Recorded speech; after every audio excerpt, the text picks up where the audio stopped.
Hi kids. Today, we will do a reading practice for the high-frequency word I. Let's get started.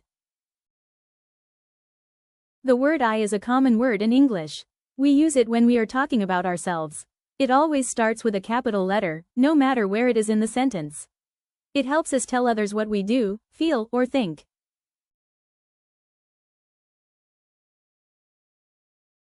Read the word I 3 times. The word I has one sound, I. It is a vowel sound and stands alone as a word. Let's review. What sounds do these letters spell? A, M, S, T, P.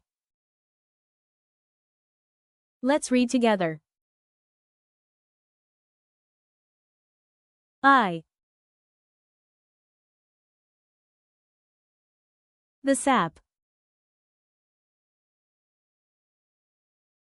I tap the sap. The map. I pat the map. Sat at the mat. I sat at the mat. Thank you for joining in today. Congratulations on completing the lesson. Visit us on Etsy at etsy.LessonLaneStudio.com for more lessons and activities on high-frequency words and sight words. See you soon.